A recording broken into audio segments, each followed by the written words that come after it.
Baik, selamat malam para penonton. Selamat datang di channel Debat Terbuka. Pada malam kali ini kita akan melakukan debat yang bertopik Muhammad dinubuatkan dalam Matius pasal 21 ayat 42 dan 43. Pada kesempatan kali ini akan dihadiri oleh Pak Nandar dari pihak pro dan Pak Verbum Veritatis dari pihak kontra. Debat ini dilaksanakan pada hari ini tanggal 26 Mei tahun 2020 pada pukul 8 malam. Peraturan. Perdebatan dilakukan dengan memperhatikan aturan-aturan penalaran dan prinsip-prinsip penafsiran yang bertanggung jawab terhadap Alkitab dan Al-Quran. Host bersikap netral dan secara adil mengontrol serta mendistribusikan kesempatan bicara kepada setiap partisipan debat sesuai dengan total waktu dan alokasi waktu per sesinya. Host memberikan pertanda waktu per sesi kepada setiap partisipan. Host akan langsung mematikan mic ketika waktu yang diberikan sudah habis. Kedua peserta sepakat tunduk kepada keputusan host.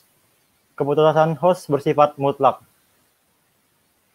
Wajib berpenampilan yang sopan, dilarang menampilkan gambar atau visual lainnya yang mengandung pornografi, wajib menggunakan bahasa yang baik dan sopan, dilarang mengeluarkan kata-kata kotor, peserta yang mengeluarkan kata-kata kotor langsung didiskualifikasi dan dianggap kalah. Perdebatan dapat direkam secara mandiri oleh setiap partisipan dan host. Hasil rekaman lengkapnya akan di-upload di channel Debat Terbuka, dan setiap partisipan dapat mere-uploadnya di channelnya masing-masing. Alokasi waktu. Debat akan berlangsung kurang lebih selama 60 menit. Alokasi waktunya akan ada sesi perkenalan, di mana setiap peserta dikasih waktu 2,5 menit untuk memperkenalkan diri, lalu masuk ke opening statement, diberikan waktu 10 menit untuk menyampaikan pendapatnya terhadap tema, lalu ada sesi rebuttal atau sanggahan. Ada 3 tahapan, di mana setiap tahapannya itu diberikan waktu 5 menit untuk menyampaikan sanggahannya.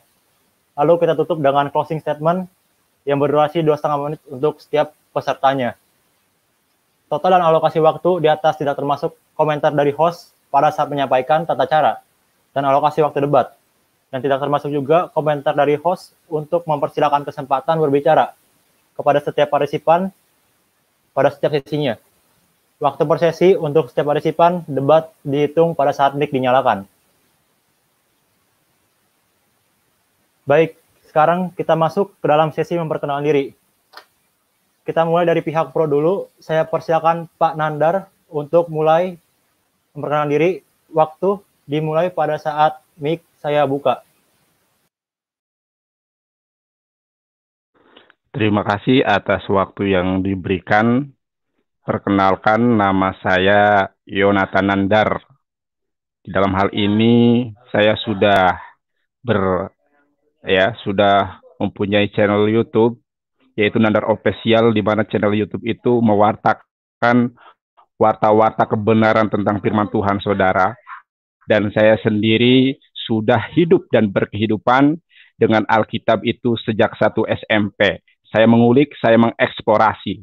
Salah satu kebenaran yang saya lihat, yang saya tahu di dalam Alkitab adalah kebenaran tentang Nabi Muhammad SAW sebagai sang Periklitos, sebagai sang kuriosnya para nabi dan para rasul. Oleh karenanya di dalam kesempatan ini saya akan menyampaikan warta kebenaran kepada saudara-saudari sekalian tentang kebenaran Nabi Muhammad SAW sebagai Nabi penutup Sayyidul Anbiya wal Mursalin.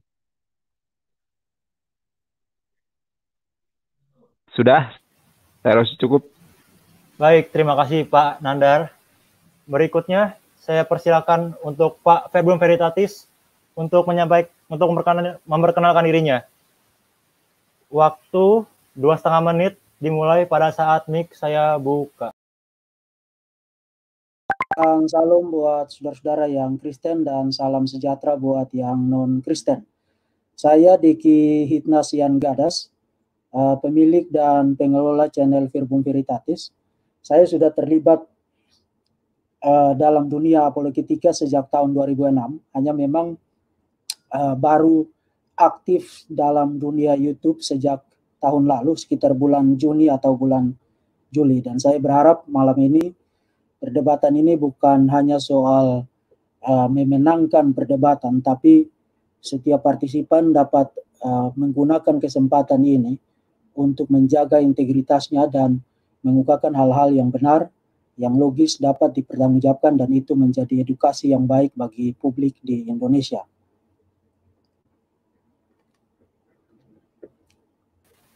Sudah cukup, Pak? Baik, terima kasih Pak Verbum Veritatis.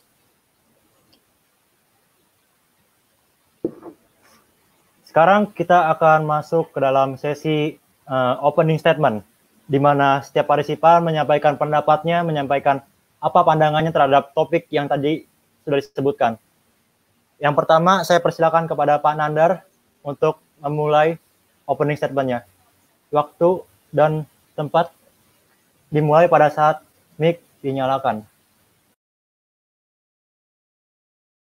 Terima kasih atas waktu yang diberikan. Sebelum saya menyampaikan sebuah opening statement, saya ingin bertanya terlebih dahulu kepada Pak Dr. Deki Nggadas, apakah Pak Dr. Deki Nggadas menguasai bahasa Ibrani dan bahasa Yunani? Saya lanjutkan dengan opening statement terkait dengan Matius 21 ayat ke-42-43. Ya. Di dalam Al-Quran, surat Al-Baqarah ayat 146, firman Tuhan katakan, A'udzubillahi minasyaitonirrajim, alladzina atainahumul kitaba ya'rifunahu kama ya'rifuna abna'ahum. Orang-orang yang telah diberikan Alkitab, mereka mengenali Nabi Muhammad SAW sebagaimana mereka mengenali anak-anak mereka sendiri. Tentu ini adalah pengenalan yang sangat intens. Sebagai orang tua kita mengetahui betul ya bagaimana karakteristik anak pertama kita, anak kedua kita. Begitulah ahlul kitab di dalam mengenali Nabi Muhammad SAW. Ya, terjadi sebuah kenalan kepada Nabi Muhammad SAW karena mohon maaf Alkitab diterjemahkan ke dalam berbagai bahasa, bukan ke bahasa aslinya. Kalau Al-Quran diterjemahkan ke dalam bahasa apapun, ya, maka original teksnya di situ ada, begitu ya. Nah, oke, saya akan menyentuh Matius 21 ayat ke-42, di mana Yesus mengatakan bahwa batu yang dibuang oleh tukang-tukang bangunan telah menjadi batu penjuru. Ya, di pihak Tuhan itu adalah suatu keajaiban di mata kita. Kita identifikasi siapakah ya batu yang dibuang oleh batu yang dibuang oleh tukang-tukang bangunan itu. Ternyata batu yang dibuang oleh tukang-tukang bangunan tersebut tidak lain dan tidak bukan itu adalah Nabi Muhammad SAW. Menjadi suatu keajaiban di mata kita. Kenapa? Karena batu yang dibuang itu berasal dari seorang budak, yaitu Hajar. Ya, makanya di situ dikatakan sebagai batu yang dibuang. Ya, kemudian ada suatu keajaiban di mata kita. Kenapa begitu ajaib? Karena ya kita ketahui bahwa Hajar ini kan diartikan sebagai budak oleh Bani Israel. Ya. Kemudian di ayat selanjutnya, belum pernahkah kamu membaca kitab suci? Ya, mohon maaf. Ayat selanjutnya itu dikatakan ya. Sebentar, saya lihat ayatnya dulu.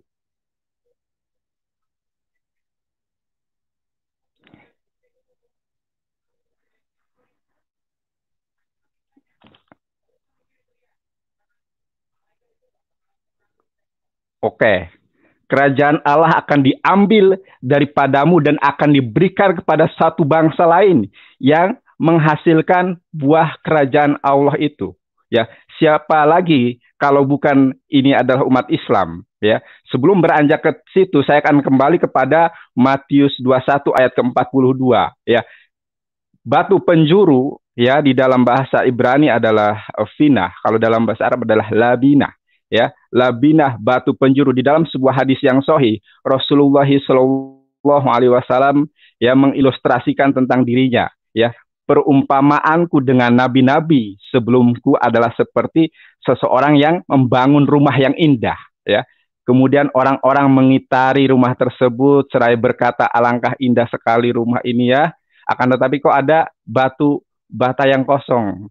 Andaikan batu bata yang kosong ini, dinding yang kosong ini diisi oleh labinah atau finah dalam bahasa Ibrani itu, kata Rasulullah SAW, akulah labinah itu, akulah syaidul anbiya wal mursalin, akulah khotamin nabiyin, akulah penutup para nabi. Nah,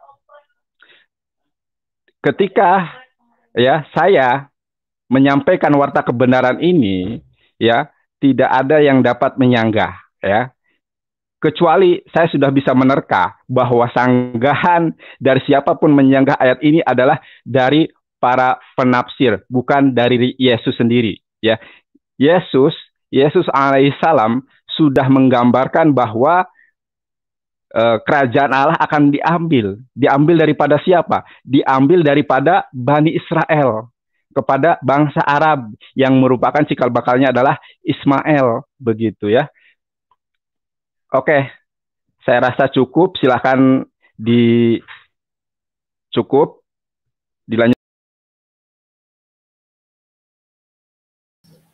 Baik, terima kasih banyak Pak Nandar atas opening statement-nya.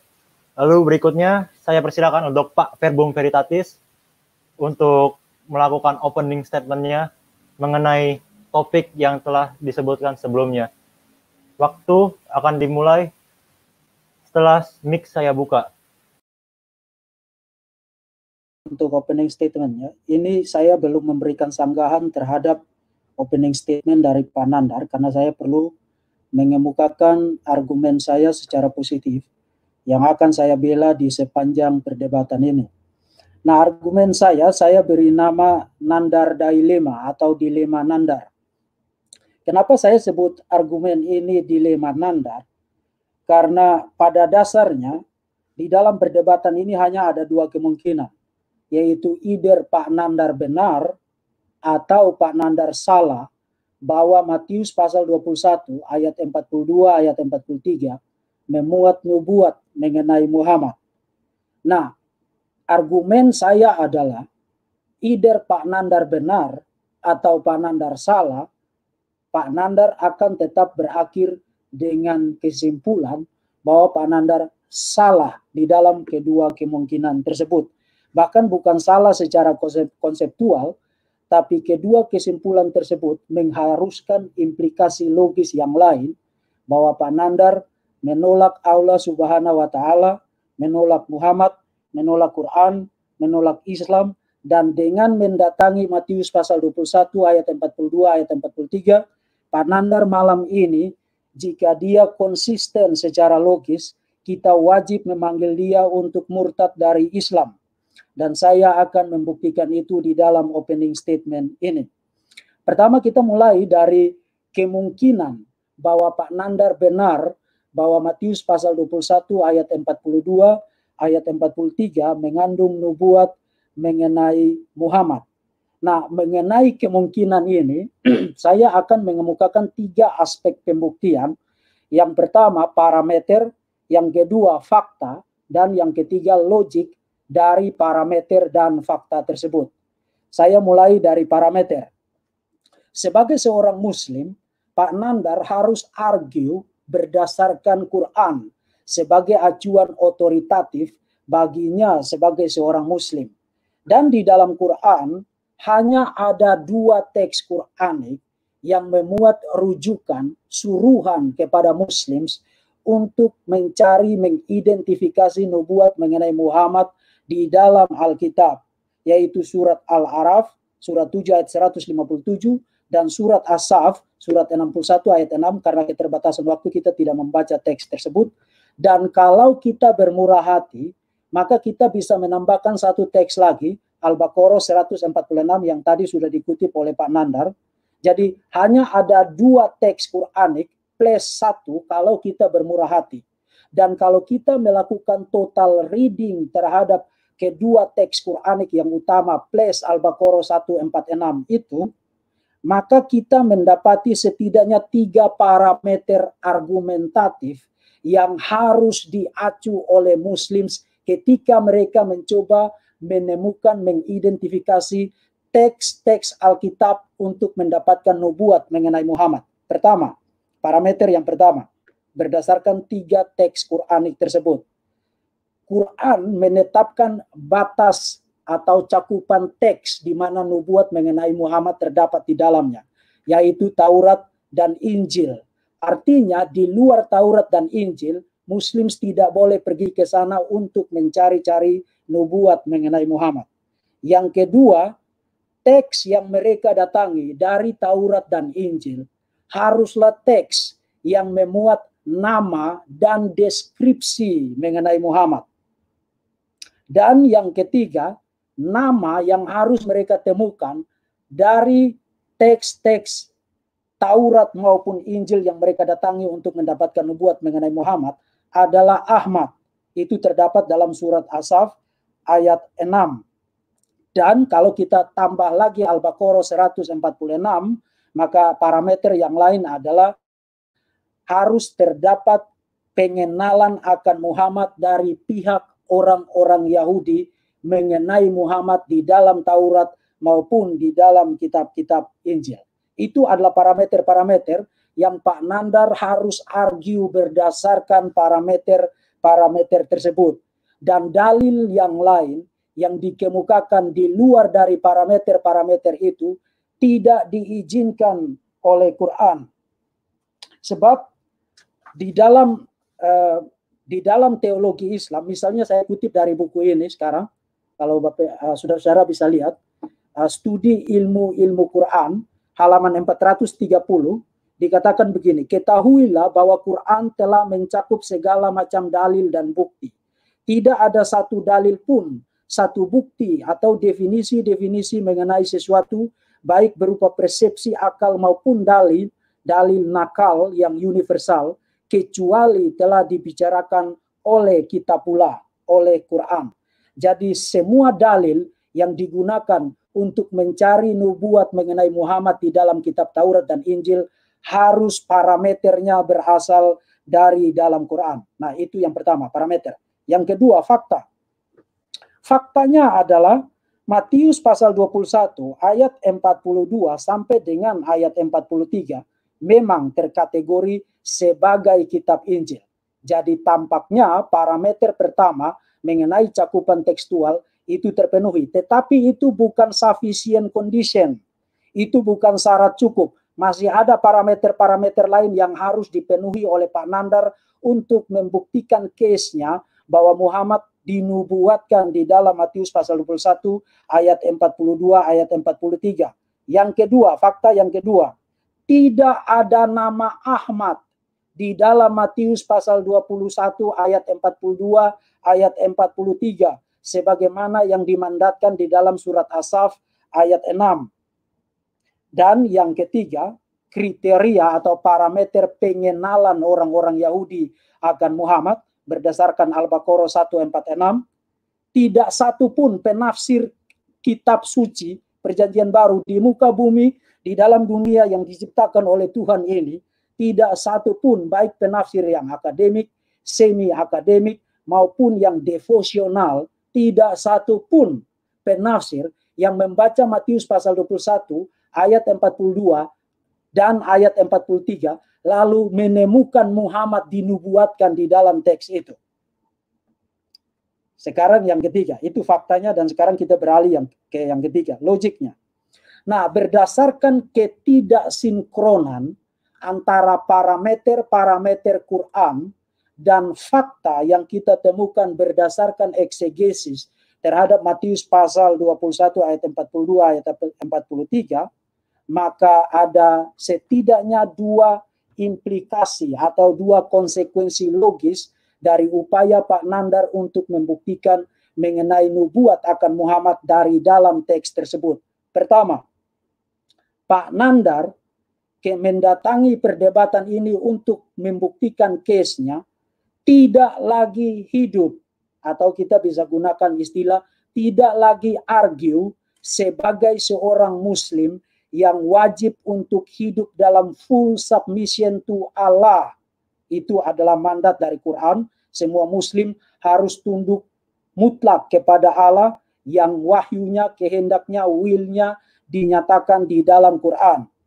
Kenapa demikian? Karena dia tidak menghiraukan batasan-batasan atau parameter-parameter yang telah ditetapkan oleh Allah di dalam Quran untuk mencari nubuat mengenai Muhammad. Dia mendatangi sebuah teks yang tidak memuat parameter-parameter yang dimandatkan oleh Quran. Itu implikasi logis yang pertama. Yang kedua, dengan menggunakan argumen-argumen yang tidak dimandatkan oleh Quran untuk mendapatkan nubuat mengenai Muhammad dari Matius pasal 21 ayat 42 ayat 43, Pak Nandar sebenarnya secara logis sedang mendeklarasikan diri sebagai Muslim yang lebih kreatif dan lebih pintar dari Allahnya. Sebab dengan memunculkan argumen-argumen baru yang tidak dimunculkan oleh Quran sendiri, Pak Nandar secara logis menyatakan bahwa Quran bukanlah kitab suci yang sempurna. Itulah sebabnya dia perlu menolong Allah Subhanahu wa Ta'ala yang tidak dimandatkan oleh Quran. Jadi, premis pertama saya, kalau Pak Nandar benar bahwa Matius pasal 21 ayat 42 ayat 43 adalah nubuat mengenai Muhammad, maka Pak Nandar secara implikasi logis hari ini telah mendeklarasikan penolakannya terhadap Quran, dan karena mendeklarasikan penolakannya terhadap Quran, maka Pak Nandar... Mohon maaf Pak Verbum, waktu telah habis. Berhubung juga Pak Nandar tiba-tiba tidak muncul di layar. Pak Nandarnya tidak ada. Coba cek. Waktu saya sudah habis? Sudah habis Pak. Kan tadi saya udah Oke. pasangin itu Pak, layarnya Pak. Nah, tuh. Oke. Pak Maaf ya, Nandar Pak. kemana? Tadi close connect ini sepertinya Pak. Ah, Oke, sekarang kita masuk ke dalam sesi rebuttal, di mana masing-masing partisipan dapat menyampaikan sanggahannya, menyampaikan opininya untuk menguatkan opininya masing-masing. Yang pertama, saya persilakan untuk Pak Nandar terlebih dahulu. Waktu dan tempat saya persilakan pada saat mic. Ya. Kita harus tetap fokus kepada pembahasan Matius 21 ayat ke-42 ayat ke-43 ya. Nah, sebetulnya kalau kita merunut dari ayat ke-33, jadi Yesus Isa alaihissalam itu adalah seorang nabi. Ya, ketika dia mengajarkan segala sesuatu itu menggunakan perumpamaan, ya. Kita bisa lihat atau Anda lihat sendiri karena waktu ini saya dibatasi ya cuma 5 menit. Dari ayat ke-33 sampai dengan 41 itu menceritakan tentang penggarap anggur ya, perumpamaan tuan, kemudian hamba, itu memperumpamakan Yesus ya. Yesus memperumpamakan bagaimana Tuhan mengutus para nabi, mengutus para rasul, akan tetapi Bani Israel ini adalah bani yang cukup bebal begitu ya. Dia diutus para nabi, diutus para rasul, tapi ada yang dibunuh ya, ada yang dibuang dan lain sebagainya. Silahkan Anda baca di dalam penggarap anggur itu dari ayat ke-33 sampai dengan ayat ke-41. Nah, karena saking jengkelnya Yesus ya, Isa alaihissalam, maka Isa alaihissalam menyampaikan suatu warta kebenaran tentang datangnya seorang nabi. Siapakah sosok nabi tersebut? Ya, tadi sudah saya jelaskan di opening statement. Akan tetapi, marilah kita lihat ya, di ayat ke-42, Yesus menyatakan batu yang dibuang berkorelasi dengan hadis Nabi yang secara gamblang menyebut batu penjuru. Akulah batu penjuru, akulah penutup para nabi, kata Rasul Salam. Dan tidak hanya berhenti sampai di situ, saudara, akan tetapi ayat ke-43-nya, saudara, di situ dikatakan ya, kerajaan Allah itu adalah risalah ya, risalah tauhid yang dibawa oleh para nabi terdahulu dari Nabi Nuh, ya, Abraham, Moses, terus sampai Isa alaihissalam, Shema Yisrael, Adonai Elohim, Adonai Ahad, mengajarkan keesaan Allah. Akan dicabut daripada kamu, ya, yang diajak berbicara oleh Yesus tentu Bani Israel, akan diberikan kepada suatu bangsa lain yang akan menghasilkan buah kerajaan Allah itu. Ya, kalau kita melihat pasal 49 kejadian ya, pasal 49 ayat ke-10, tongkat kerajaan tidak akan beranjak kepada dari Yahuda atau lambang-lambang pemerintahan dari antara kakinya sampai dia datang yang berhak atasnya. Siapakah ini? Ya, maka kepadanya akan takluk kepada bangsa-bangsa.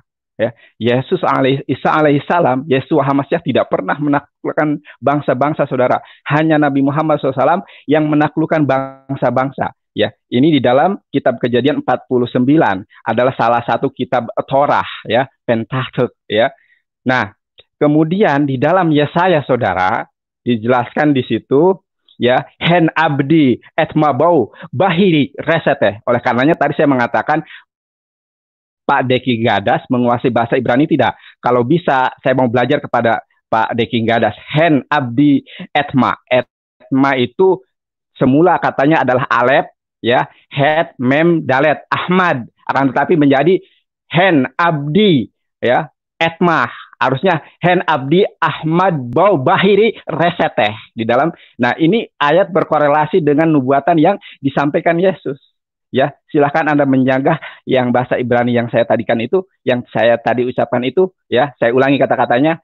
Hen abdi etmak, harusnya itu alef, het mem dalet, harusnya itu hen, ya, abdi Ahmad bau, ya, bahiri resete, akan tetapi diganti. Dan di dalam kitab Yesaya itu, di dalam bahkan di dalam Injil Matius juga terdapat bahwa seorang nabi itu yang akan diutus sebagai nabi terakhir itu tidak akan jatuh terkulai, saudara, sebelum hukum-hukum dinyatakan kepada bangsa-bangsa.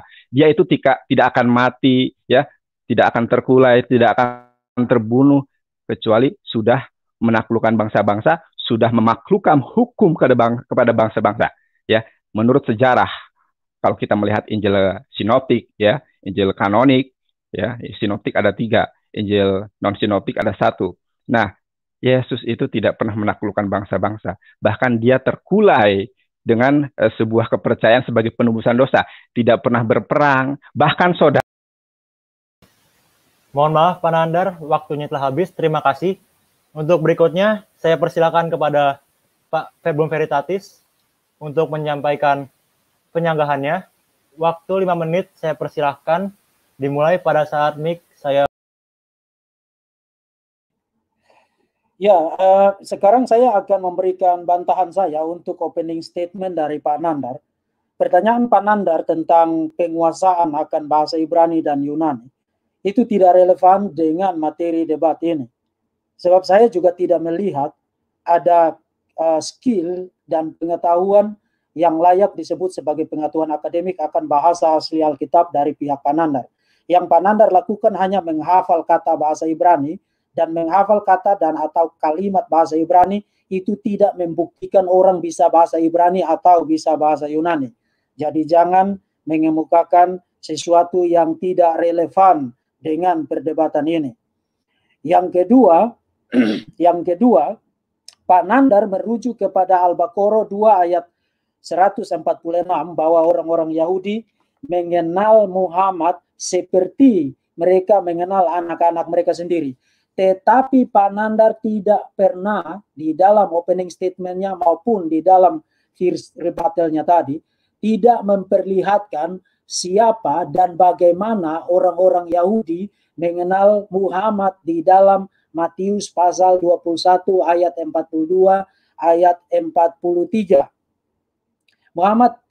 Pak Nandar belum membuktikan poin itu. Sebab seperti yang tadi sudah saya kemukakan, tidak satu pun penafsir di planet bumi ini yang pernah menafsirkan Matius pasal 21 ayat 42 ayat 43 sebagai nubuat mengenai Muhammad.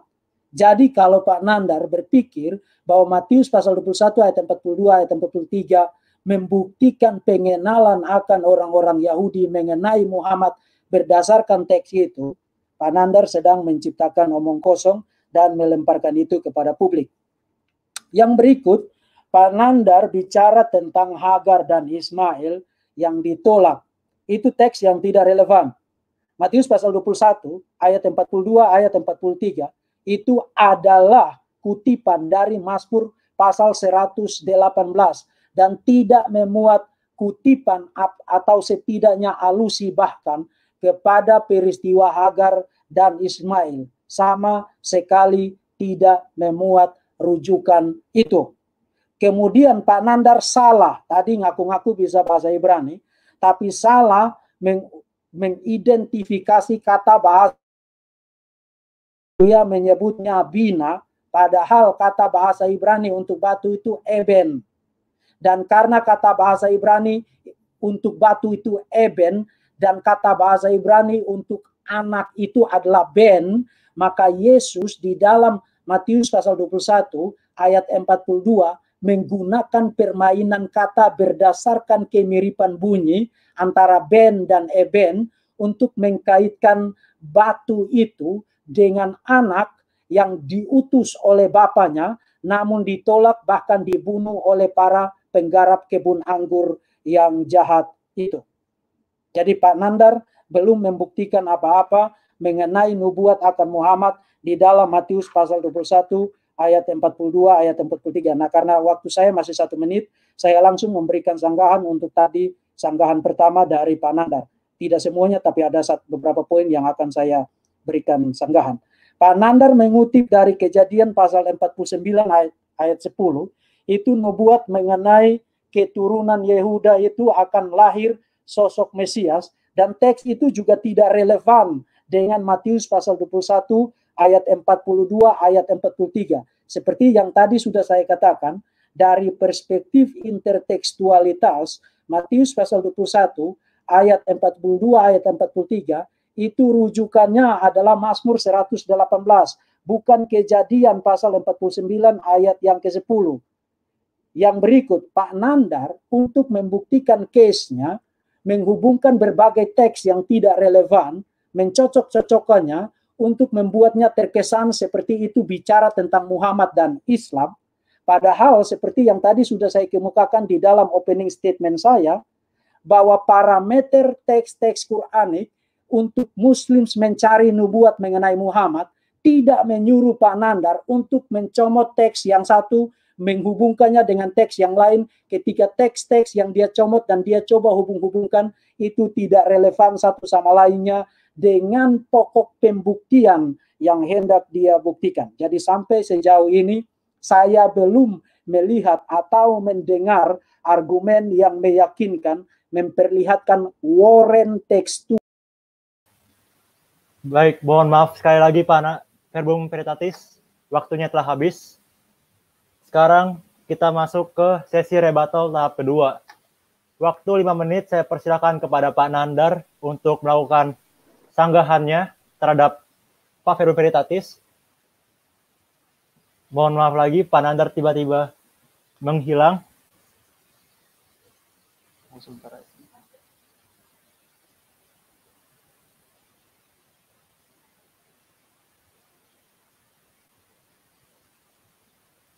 Pak Nandar.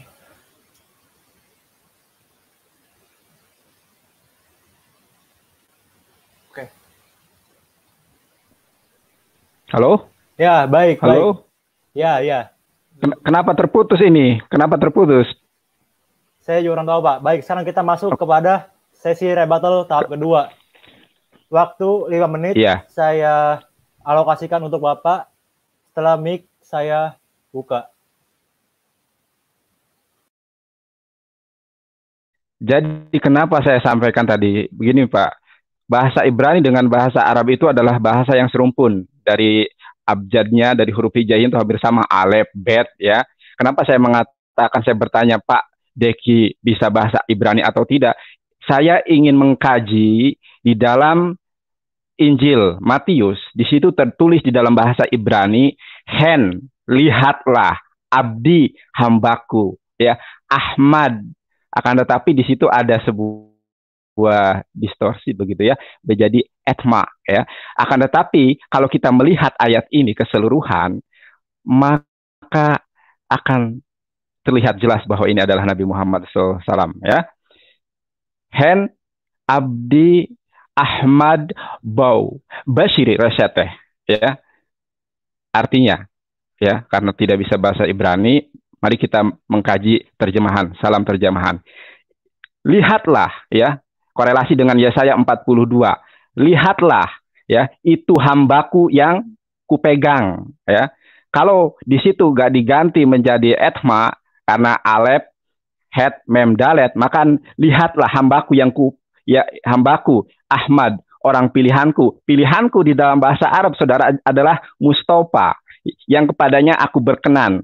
Aku telah menaruh rohku ke atasnya ya.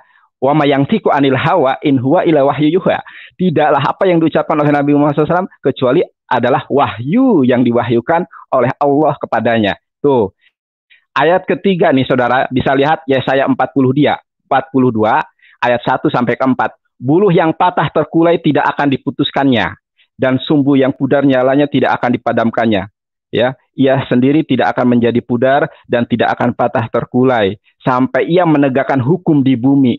Siapa lagi kalau Yesus, seperti yang saya tadi sampaikan ketika menyanggah bahwa Yesus tidak pernah menaklukkan bangsa-bangsa, tidak pernah ya kemudian menyatakan hukum kepada bangsa-bangsa. Karena kalau kita melihat Matius ya, mana? Matius 26 ayat ke 56, para hawariun atau murid-murid Yesus ketika Yesus ya berdakwah, berkhotbah di Bait Allah kepada orang-orang Yahudi, langsung ngacir saudara, bisa dilihat ya. Matius 26 ayat 56. Jadi para murid itu ngacir, berlari dia, bisa dilihat sendiri ya.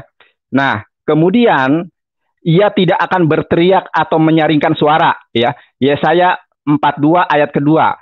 Yesus menyaringkan suaranya ya. Yesus berteriak di dalam apa? Di dalam Injil Markus pasal 35 kalau tidak salah, itu ketika Yesus mengatakan Yesus pon megale Eloi laba sabachthani. Yesus pon berbicara ya, megale itu sangat keras. Eloi lama sabachthani, Tuhanku mengapa engkau tinggalkan aku. Sedangkan Nabi Muhammad SAW di dalam sirah nabawiyah, dia itu berkata itu seperlunya, tidak berteriak-teriak di jalan. Siapa lagi? Inilah nubuatan Nabi Muhammad SAW yang sungguh nyata di dalam Alkitab saudara. Ini baru Yesaya, ini baru Kejadian, belum saya membahas kitab Kidung Agung, Sir Hasirim, Dodi Cahwe Adum Dagul Merpapa Hiko Mam Takim, Wehulo Muhammadim Jedudi Wajerei Benot Yerusalem. Nah, kalau kita melihat Yesaya ini saudara, maka tidak mungkin ini digenapi oleh Nabi Isa alaihissalam. Pertama, Nabi Isa berteriak ketika disalib itu, mengatakan bahwa pon megale Eloi. Yesus megale itu, mega itu kan gede ya, mega bas gitu. Berteriak dia. Terus di dalam ayat keempatnya, Yesus kan terkulai. Padahal hukum-hukum belum dinyatakan. Akan tetapi Nabi Muhammad tidak akan terkulai. Baru Nabi Muhammad SAW diangkat menemui Tuhannya, ya, dia meninggal ketika hukum telah ditutup dengan ayat akmaltu lakum dinakum, begitu ya. Nah, begitu saudara. Jadi banyak sekali ya, kerajaan Allah kata Yesus akan diambil. Siapa kalau bukan Nabi Muhammad SAW? Karena kalau kita melihat ayat-ayat itu terlihat jelas dari Yesaya 42 dari 1 ayat ke-4. Di sini ada korelasinya nih. Ya, Matius 12 ayat 18. Lihatlah hambaku, atau dalam bahasa Ibrani Hen Abdi Ahmad. Akan tetapi di situ ada kenapa jadi atmak ya? Tapi nggak masalah menjadi atmak juga, karena urgensinya, substansinya tidak hilang, yaitu dia akan buluh patah yang terkulai tidak akan diputuskannya ya sebelum hukum dinyatakan pada segala bangsa. Sekali lagi mohon maaf pada Pak Nandar, waktunya telah habis. Sekarang dipersilakan untuk Pak Verbum Veritatis untuk menyampaikan sanggahan keduanya. Waktu 5 menit akan saya mulai setelah mic saya buka.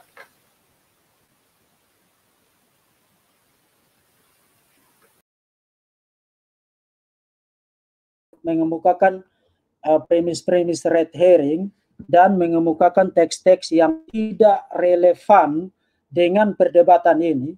Bahkan Pak Nandar sudah melupakan topik debat dan lari kemudian loncat ke sana kemari, kemudian berdansa di sekeliling panggung tapi tidak naik ke atas panggung tempat di mana dia harus berdansa. Dia bicara tentang Yesaya pasal 42 ayat 1 sampai 4. Tidak ada relevansi teks itu dengan Matius pasal 21 ayat 42 ayat 43 yang hendak digunakan Pak Nandar untuk membuktikan kenabian Muhammad. Dia bicara tentang Matius pasal 12 ayat 18, sekali lagi tidak relevan dengan teks proof teks yang dia jadikan acuan untuk membuktikan kenabian Muhammad. Kemudian dia menggunakan waktunya banyak sekali untuk membuktikan bahwa teks ini tidak membuktikan mengenai Yesus. Memang kita sekarang tidak bicara tentang pembuktian mengenai Yesus. Kita sekarang bicara tentang pembuktian mengenai nubuat akan kenabian Muhammad. Jadi Pak Nandar tolong jangan lupakan topik debat kita malam ini. Jangan pindah ke topik yang lain, Pak. Kemudian Pak Nandar memberi kesan, bahkan bukan memberi kesan, tapi menyatakan bahwa Matius ditulis mengutip versi teks Ibrani dari Injil Matius. Nah, memang Pak Nandar tidak mengatakan ini, tapi saya melihat dan mendengar banyak apologet Muslims yang argue, terutama Pak Menakem Ali, bahwa kitab-kitab Injil itu ditulis dalam bahasa Ibrani atau bahasa Aramaik. Nah, memang dulu orang pernah berdebat bahwa Injil Matius sangat mungkin ditulis di dalam bahasa Ibrani atau di dalam bahasa Aramaik. Tetapi sekarang pandangan itu sudah ditinggalkan. Di dalam dunia kesarjanaan Perjanjian Baru tidak ada lagi orang yang percaya bahwa Injil Matius itu ditulis di dalam bahasa Ibrani. Kenapa? Karena tidak pernah ada bukti tekstual bahwa versi asli, original teks dari Injil Matius itu ditulis di dalam bahasa Ibrani. Dan itu sekali lagi saya ingatkan Pak Nandar, pertanyaan mengenai keterampilan penguasaan akan bahasa Ibrani, bahasa Yunani tidak relevan di sini. Sebab saya tidak melihat kemampuan Pak Nandar menguasai bahasa Ibrani dan bahasa Yunani. Pak Nandar itu kan hanya menghafal. Penguasaan bahasa Ibrani dan Yunani itu lebih daripada sekadar menghafal. Kalau saya minta Pak Nandar sekarang parsing kata-kata bahasa Ibrani yang Pak Nandar kutip tadi, Pak Nandar pasti tidak bisa jawab. Bahkan parsing itu apa saja, Pak Nandar tidak paham apa itu parsing. Jadi sekali lagi kembali ke topik debat kita dan buktikan bahwa Muhammad dinubuatkan di dalam teks itu. Sebab sejauh ini Pak Nandar belum membuktikan apapun bahwa Matius pasal 21 ayat 42 ayat 43 mengandung nubuat mengenai Muhammad. Malah sebaliknya Pak Nandar berdansa ke sana kemari, bergoyang ke sana kemari, lalu menabrak dan bertentangan dengan parameter-parameter acuan argumentatif untuk membangun case mencari nubuat mengenai Muhammad di dalam Alkitab. Jadi semakin Pak Nandar berupaya ke sana kemari, Pak Nandar semakin membuktikan bahwa Pak Nandar telah murtad dari Islam malam hari ini. Karena Pak Nandar tidak lagi taat kepada parameter-parameter yang telah ditetapkan oleh Allah Subhanahu wa Ta'ala di dalam Quran, surat Al-Araf, surat Asaf, dan Al-Baqarah, seperti yang tadi sudah saya kemukakan. Nah, Pak Nandar berpikir bahwa ayat 43 itu bicara tentang kerajaan Allah itu dialihkan dari Israel kepada bangsa lain, lalu Pak Nandar membuat lompatan kesimpulan bahwa itu berarti diserahkan kepada Muslim. Itu simply tidak benar. Simply tidak benar. Sebab kalau kita baca ayat 43, sebab itu aku berkata kepadamu. Mu di situ siapa Pak Nandar di dalam konteksnya? Mu di situ adalah para pemimpin Yahudi yang menjadi objek dari kritik Yesus. Seperti yang terindikasi secara kuat di dalam ayat 45. Aku berkata kepadamu bahwa kerajaan Allah akan diambil daripadamu. Mu di situ bukan Israel secara keseluruhan seperti yang disimpulkan oleh Pak Nandar. Mu di situ adalah para pemimpin Yahudi. Dengan kata lain, kepercayaan Yahweh kepada para pemimpin Yahudi Mohon maaf lagi Pak Verbum, waktu juga sudah habis. Dan Pak Nandar juga menghilang dari room. Pak Nandarnya hilang dari room.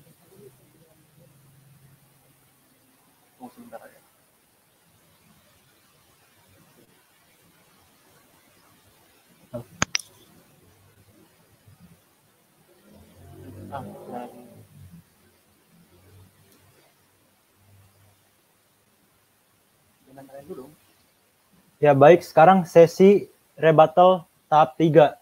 Waktu yang dialokasikan sebanyak 5 menit. Silakan Pak Nandar, waktunya saya mulai setelah. Oke, jadi keywordnya, tanda kuncinya sudah sangat jelas sekali saudara di dalam Matius 21 ayat 42 dan 43 ya. Pak Deki salah ya. Pak Deki rupanya wawasan tentang Al-Qur'annya kurang ya. Selain ya allazina atainahumul kitaba ya'rifunahu kama ya'rifuna abna'ahum, ada juga mubasyirum bi rasuli ya'ti min ba'dihi Muhammad. Kemudian ada juga di dalam surat Al-Mu'min ya, ayat ke-78 bahwa memang ya tidak setiap perkataan tentang Nabi Muhammad SAW diceritakan ya di dalam Al-Quran mengenai bagaimana mereka menubuatkan, tidak. Akan tetapi Allah Subhanahu wa Ta'ala telah mengambil sebuah perjanjian yang teguh dengan para nabi ya akan kedatangan Nabi Muhammad SAW. Jadi setiap nabi itu telah diwahyukan ya bahwa akan datang Nabi Muhammad Shallallahu Alaihi Wasallam ya. Jadi bukan hanya di dalam di dalam Torah, di dalam Ketubim, di dalam Nevi'im, tidak ya. Semua menyeluruh dari kitab perjanjian lama ya sampai dengan perjanjian baru, Al-Ahdu Al-Qadim sampai dengan Al-Ahdu Al-Jadid, itu banyak ayat yang memuat tentang Nabi Muhammad SAW ya. Di dalam surat Al-A'la Allah Subhanahu wa Ta'ala berfirman, inna hada la fi suhufil ula suhufi Ibrahim wa Musa. Ini tertulis, ini termaktub dalam suhufnya Ibrahim, suhufnya Musa. Para nabi Ibrahim, Abram sebelumnya menjadi Abraham, adalah bapak para nabi, telah mewartakan kebenaran kepada anak-anak cucunya yang merupakan para nabi kebanyakan itu, bahwa akan datang seorang nabi, begitu ya. Di dalam Al-Quran dijelas di surat Al-A'la itu ayat 18 ayat ke-19. Inna hada lafi suhufil ula suhufi Ibrahim wa Musa. Dan Pak Deki sama sekali, mohon maaf ya, tidak menyentuh, justru Pak Deki yang tidak menyentuh. Saya sudah ya menggunakan nih, kalau Pak Deki tadi menyatakan ayat dari Al-Quran, sudah saya nyatakan ya bahwa ada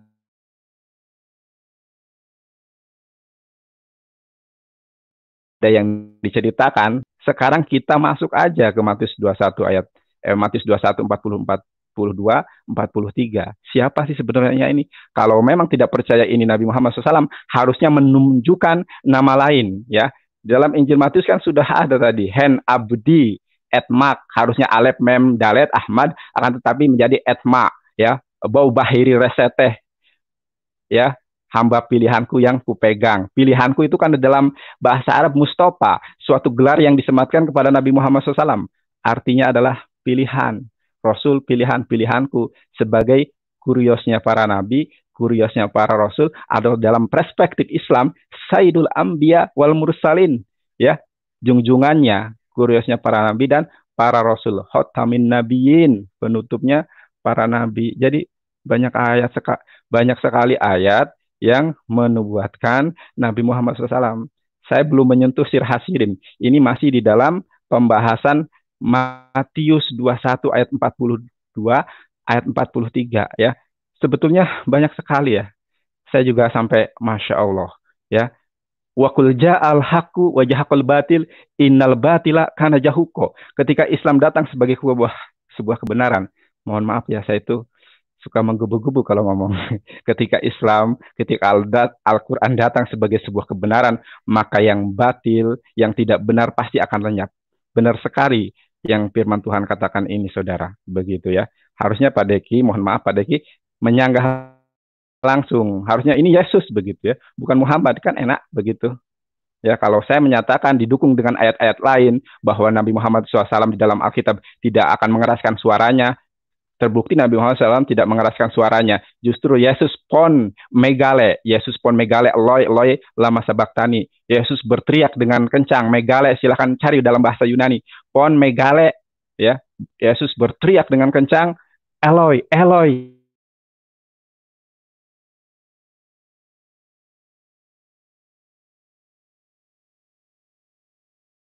Lama sabaktani, Tuhanku, Tuhanku, kenapa engkau tinggalkan aku? Sambil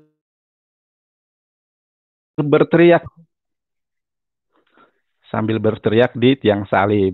Terbiasa menggebu-gebu ini, saudara. Mohon maaf ya. Ya, sudah. Saya rasa cukup. Jadi penting sekali Pak Deki. Kalau Pak Deki memang tidak bisa, ya bilang aja. Baik, terima kasih Pak Nandar. Waktu juga telah habis. Mohon maaf. Selanjutnya, rebuttal sesi 3 akan dilakukan oleh Pak Verbum Veritatis. Waktu akan dimulai setelah mic saya. Soal bahasa Ibrani dan bahasa Yunani, Pak Nandar bisa ikut kelas saya, karena saya juga mengajar bahasa Ibrani dan bahasa Yunani. Tapi itu tidak relevan. Yang Pak Nandar lakukan itu hanya menghafal, tapi tidak memperlihatkan pengetahuan akan gramatikal bahasa Ibrani dan bahasa Yunani. Yang kedua, Pak Nandar terus-menerus mengoceh bahwa teks ini tidak membuktikan mengenai Yesus. Tetapi Pak Nandar lupa bahwa topik kita adalah pembuktian Muhammad dinubuatkan di dalam Matius pasal 21 ayat 42 ayat 43. Jadi Pak Nandar harus kembali kepada topik itu, dan sejauh ini tidak ada satupun argumen dari Pak Nandar yang memperlihatkan bahwa memang teks itu menubuatkan mengenai Muhammad, dan memang tidak ada. Tidak ada warren tekstualnya, tidak ada warren logisnya untuk berkesimpulan bahwa Matius pasal 21 ayat 42 ayat 43 adalah nubuat mengenai Muhammad. Sama sekali tidak ada keharusan logis itu untuk kita berkesimpulan begitu dari Matius pasal 21 ayat 42 ayat 43. Dan mengenai parameter-parameter teks-teks Quranik yang saya kemukakan tadi, katakan saja for the sake of argument, masih ada teks-teks yang lain, itu tidak berarti bahwa parameter-parameter teks-teks Quranik yang tadi saya kemukakan itu tidak benar loh. Karena itu adalah parameter-parameter yang terkandung di dalam teks-teks itu, yang ironisnya Pak Nandar argue malam ini persis bertentangan dengan parameter-parameter itu sama sekali. Dan secara implikasi logis, karena Pak Nandar bertentangan dengan parameter-parameter dari teks-teks Quranik itu, maka Pak Nandar, sekali lagi saya ulangi kesimpulan dari premis pertama saya. Sebenarnya saya masih ada satu premis lagi, tapi tidak ada waktu lagi yang cukup. Saya ulangi kesimpulan dari premis saya. Karena Pak Nandar argue bertentangan dengan 3 parameter yang tadi saya kemukakan, atau 4 parameter yang tadi saya kemukakan, maka Pak Nandar secara implikasi logis demi konsistensi telah argue bertentangan dengan Quran, bertentangan dengan Allah Subhanahu wa taala, dan karena bertentangan dengan Quran dan Allah Subhanahu wa taala, maka implikasi logis yang secara natural mengalir dari hal itu adalah Pak Nandar telah menolak Muhammad sebagai nabi Pak Nandar sendiri. Dan karena Pak Nandar telah menolak Quran, Allah Subhanahu wa taala, dan Muhammad, maka selamat Pak Nandar dengan mendatangi perdebatan ini. Pak Nandar malam ini secara logis, kalau Pak Nandar konsisten dan punya integritas, maka Pak Nandar malam ini harus mendeklarasikan diri murtad dari Islam. Harus mendeklarasikan diri murtad dari Islam. Nah, jadi sampai sekarang Pak Nandar belum membuktikan argumen Pak Nandar bahwa teks itu adalah nubuat mengenai Muhammad, malah sebaliknya Pak Nandar argue bertentangan dengan parameter-parameter dari Quran. Sekarang mengenai poin Pak Nandar bahwa apakah teks ini merujuk kepada Yesus atau tidak? Yes, merujuk kepada Yesus. Saya bisa menerangkan teks ini dari dalam konteksnya untuk membuktikan bahwa ini harus merujuk kepada Yesus. Ayat 42 harus merujuk kepada Yesus.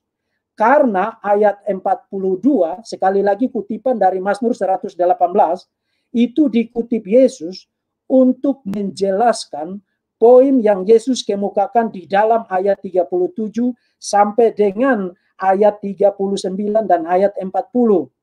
Di dalam sekuensi pengutusan Yahweh, mengutus para nabi, kemudian klimaks dari pengutusan itu adalah anaknya yang kemudian dibunuh oleh para penggarap kebun anggur itu.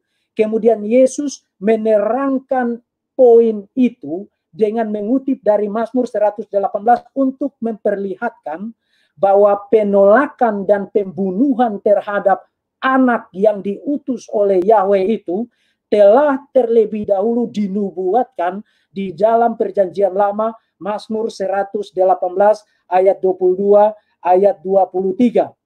Jadi istilah batu yang dibuang oleh tukang-tukang bangunan harus merujuk kepada anak yang ditolak, dilemparkan keluar dan dibunuh oleh para penggarap kebun anggur itu. Dan anak yang dimaksudkan di situ adalah Yesus. Nah, kalau Yesus adalah anak yang diutus sebagai klimaks dari pengutusan. Baik, waktunya sudah habis Pak Verbum Veritatis. Terima kasih untuk semua bantahan-bantahannya. Sekarang kita masuk kepada sesi closing statement. Waktu yang kami sediakan berdurasi 2,5 menit. Untuk yang pertama, saya persilakan kepada Pak Nandar untuk menyampaikan closing statement-nya. Waktu akan dimulai pada saat mic saya. Terima kasih. Sebenarnya saya sudah tahu betul ya sanggahannya seperti apa begitu ya mengenai Matius 21 ayat ke-42 ayat 43 itu ya. Nah, jadi batu penjuru itu ada dua, saudara. Ada batu yang dibuang, ada batu penjuru ya. Nah, Nabi Muhammad SAW, kalau kita melihat ya, sudah saya tadi katakan di awal bahwasanya di dalam ayat ke-33 sampai dengan 41 adalah perumpamaan Yesus ya tentang nabi-nabi yang diutus kepada Bani Israel, ada yang dibunuh dan lain sebagainya.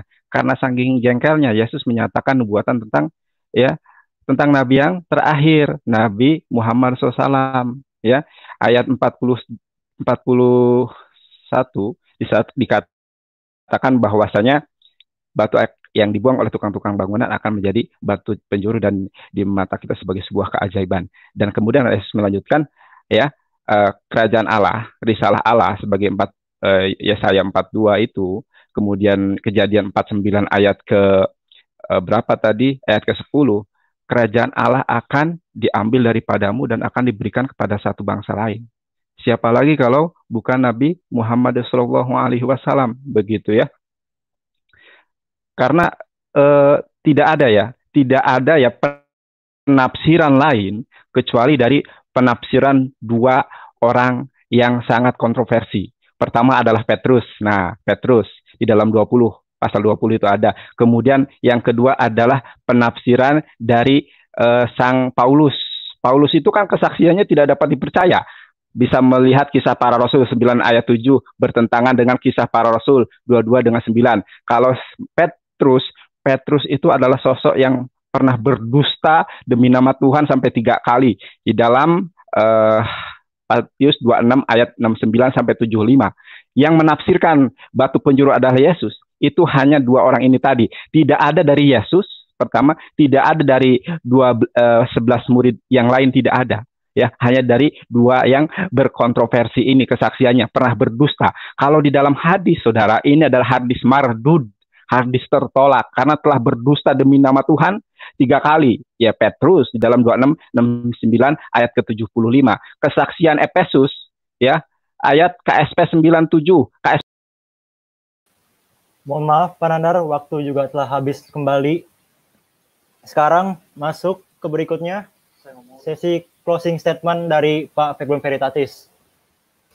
Waktu selama 2,5 menit akan dimulai setelah saya nyalakan mic-nya. Ya, terima kasih untuk saudara-saudara yang sudah mengikuti perdebatan ini. Pak Nandar sama sekali tidak mengemukakan pembuktian apapun, tapi seperti orang berdansa yang sedang mabuk, meninggalkan arena dansa, kemudian pergi berdansa di sekeliling panggung dan lupa kembali ke arena berdansanya. Pak Nandar tidak membuktikan apapun mengenai nubuat Muhammad di dalam Matius pasal 21 ayat 42 ayat 43. Dan saudara perhatikan, saya sejak tadi tidak mengutip dari Kisah Rasul pasal 4 ayat 11, dari surat 2 Petrus, dan dari Efesus pasal 2 ayat 20, karena saya sudah tahu bahwa Pak Nandar akan etek karakter dari orang-orang ini. Dan saya bersyukur karena Pak Nandar kemudian mengemukakan serangan terhadap karakter dari Petrus dan Paulus sebagai orang-orang yang pernah berdusta. Karena dengan demikian Pak Nandar mengakhiri debat ini dengan mendeklarasikan Allah Subhanahu wa Ta'ala sebagai sosok yang tidak dapat dipercaya, karena berkali-kali di dalam Quran Allah Subhanahu wa Ta'ala mendeklarasikan dirinya sebagai penipu terbaik, the best of deceivers, penyesat terbaik. Jadi kalau Petrus pernah berdusta tidak dapat dipercaya, Paulus dianggap pembohong tidak dapat dipercaya, maka Allah Subhanahu wa Ta'ala lebih lagi tidak dapat dipercaya, karena Allah Subhanahu wa Ta'ala adalah penipu terbaik dan dia mengaku itu berkali-kali di dalam Quran. Kembali kepada topik ini, batu yang dibuang oleh tukang-tukang bangunan telah menjadi batu penjuru di dalam konteks Matius pasal 21 ayat 33 sampai dengan bagian akhir dari narasi perumpamaan itu harus secara eksegetis dan secara logis merujuk kepada Yesus. Jadi kalau Pak Nandar mengatakan bahwa Yesus tidak pernah menyatakan bahwa dia adalah batu yang dibuang oleh tukang-tukang bangunan itu dan batu itu telah menjadi batu penjuru, lalu apa yang dibaca oleh Pak Nandar di dalam Matius pasal 21?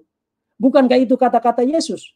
Dan Yesus mengutip Mazmur pasal 118 itu untuk bicara tentang anak yang telah ditolak, dilemparkan keluar, kemudian dibunuh. Dan anak itu tidak lain adalah Yesus sendiri. Artinya menurut Yesus sendiri, dia adalah anak yang tertolak itu.